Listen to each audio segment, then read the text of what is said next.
ചേട്ടാ, ഈ കേസിങ്ങനെ നിൽക്കുമ്പോഴേ ചേട്ടന് തെരഞ്ഞെടുപ്പിൽ മത്സരിക്കാൻ പറ്റുമോ? മത്സരിക്കാൻ എനിക്ക് കഴിയില്ല. വല്ല ആവശ്യമുള്ള കാര്യമായിരുന്നു അവനവന്റെ കരിയറും അവനവന്റെ ഇമേജിലും നഷ്ടപ്പെടുത്തിയത്? ആ സബ്ജക്ട് വിട്ടേക്ക് ചേരാ. ചേച്ചിക്ക് വേണ്ടി അത് ചെയ്തില്ലെങ്കിൽ പിന്നെ ഞാൻ എന്ത് കൂടെ പ്രഭ മനുഷ്യനാണോ? ചേട്ടാ, അങ്ങനെയല്ല. ശേഖര, അത് വേണ്ട. ചേച്ചിയുടെ കാര്യം പറഞ്ഞ് ഞാനും നീയും തമ്മിലൊരു തർക്കം വേണ്ട. വെറുതെ എന്തിനാ നമ്മുടെ മനസ്സൊക്കെ അസ്വസ്ഥമാക്കുന്നത്? മഹാദേവ വർമ്മ സാറിന്റെ കാലം തൊട്ട് ആ നിയോജക മണ്ഡലം നമ്മുടെയാ. വേണം, നമ്മളെ പ്രതിനിധീകരിച്ച് ആരെങ്കിലും അവിടെ വേണം. എന്തായാലും എനിക്കും ചേച്ചിക്കും ഇനി മത്സരിക്കാൻ കഴിയില്ല. പിന്നെ നിനക്ക് മത്സരിച്ചൂടെ? എന്റെ പൊന്നു ചേട്ടാ, ചേട്ടൻ അത് മാത്രം പറയല്ലേ. എനിക്ക് പൊളിറ്റിക്സിന്റെ ABCD അറിയില്ല. ഞാൻ അതിനൊന്നിനുമില്ല. പിന്നെ ആരാ മണ്ഡലത്തിൽ മത്സരിപ്പിക്കും? രാജുനെയോ ഋതികയോ? ചേട്ടൻ അവരോട് തന്നെ ചോദിച്ചു നോക്ക്.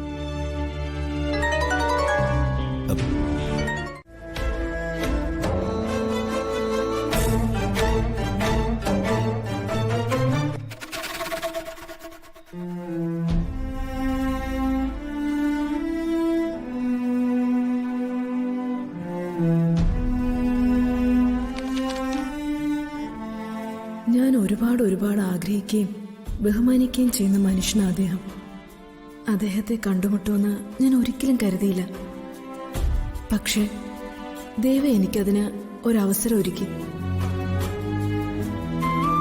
അദ്ദേഹത്തെ പരിചരിക്കുന്നതും ശുശ്രൂഷിക്കുന്നതും എനിക്ക് കോടി പുണ്യമാണെന്നറിയാം. ഞാൻ ഒരിക്കലും പ്രതീക്ഷിച്ചതല്ല ഇങ്ങനെ ഒരു സാഹചര്യത്തിലാവും ഞാൻ അദ്ദേഹത്തെ കാണുന്നതെന്ന്.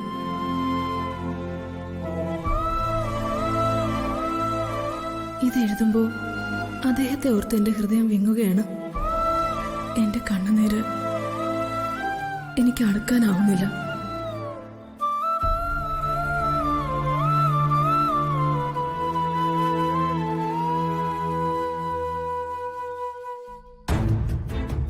സിസ്റ്റർ പവിത്രയ്ക്ക് എന്നോട് ഇത്രയും മാനസികമായ അടുപ്പമുണ്ടായിരുന്നോ?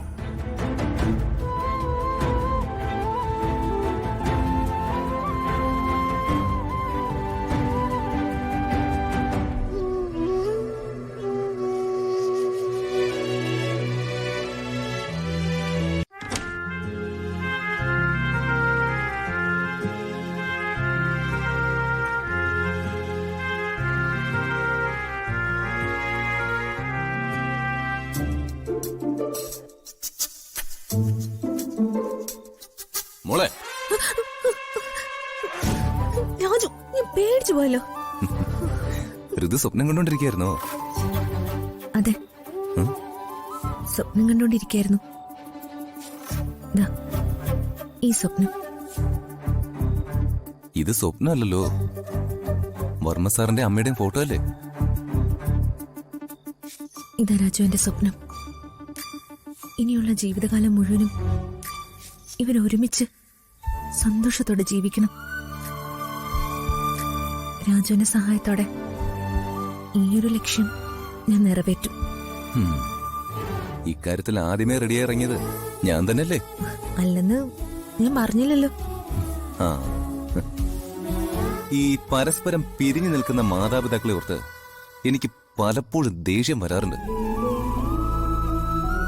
അവരുടെ മക്കളുടെ മാനസികാവസ്ഥ അവരറിയുന്നുണ്ടോ? അവരുടെ സങ്കടം അവർ മനസ്സിലാക്കുന്നുണ്ടോ? മക്കളുള്ള ദമ്പതികൾക്ക് കോടതി വിവാഹമോചനം കൊടുക്കരുത്. മക്കളെ മറന്ന് അകന്ന് ജീവിക്കുന്ന മാതാപിതാക്കളെ പോലീസ് പിടികൂടി ഒരുമിപ്പിക്കണം. മകളുടെ പ്രസവമൊക്കെ കഴിഞ്ഞില്ലേ? കഴിഞ്ഞു. നോർമൽ ഡെലിവറി ആയിരുന്നു. കൊച്ചൻ തള്ളെ സുഖമായിട്ടിരിക്കുന്നു. ഞാൻ അവിടെ ആയിരുന്നോണ്ട് വിശേഷങ്ങളൊന്നും അറിഞ്ഞില്ല. ഇവിടെ വന്നപ്പോ നമ്മുടെ അയൽക്കൂട്ട മെമ്പർ തങ്കമണി വിവരം പറഞ്ഞത്. സെക്രട്ടറി രാധമ്മയുടെ വീട്ടിൽ വന്ന് ചില പുകലൊക്കെ ഉണ്ടാക്കിയല്ലേ?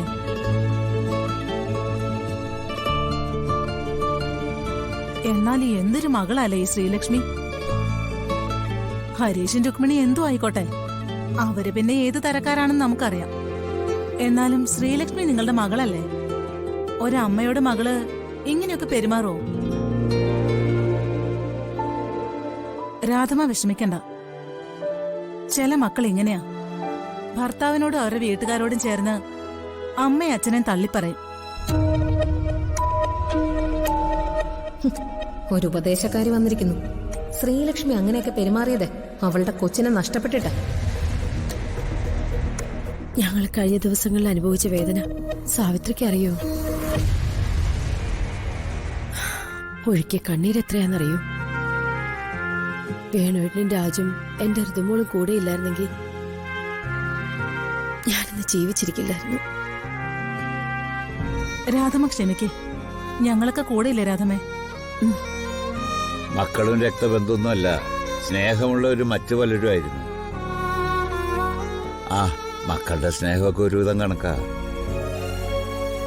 എന്തൊക്കെയായാലും രാധമ്മയുടെ പ്രാർത്ഥനയുടെയും കഷ്ടപ്പാടിന്റെയും ഫലം കൊണ്ടല്ലേ തങ്കം പോലൊരു മരുമോളെ കിട്ടിയത്. ഇത്രയും വലിയ കുടുംബത്തിലെയാണെന്ന വല്ല ഭാവം ഉണ്ടാ കുട്ടിക്ക്. സൂര്യമംഗലം കുടുംബത്തിലെ വലിയ തമ്പുരാട്ടി, ഒരു രാജകുമാരി. ആ ഭാവം വല്ലതും ആ കൊച്ചിന്റെ പെരുമാറ്റത്തിൽ കാണുന്നുണ്ടോ? അത് ഞങ്ങളുടെ ഭാഗ്യം തന്നെ സാവിത്രി. മക്കളെ കൊണ്ട് ഗുണം കിട്ടിയില്ലെങ്കിൽ മരുമക്കളെ കൊണ്ട് കിട്ടും. ഒന്നല്ലെങ്കിൽ മറ്റൊരു വിധത്തില് ദൈവം അനുഗ്രഹിക്കും. അതെ, ആ ഋതികമോള് നിങ്ങളെ രണ്ടുപേരെ നോക്കും, അതില് യാതൊരു സംശയം വേണ്ട. അതെ, നിങ്ങൾ അമ്മയെ കാണാൻ വന്നതാണെങ്കിൽ കണ്ടിട്ട് പൊയ്ക്കോണം. ഭാരിച്ച കാര്യങ്ങളിലൊന്നും ഇടപെടണ്ട.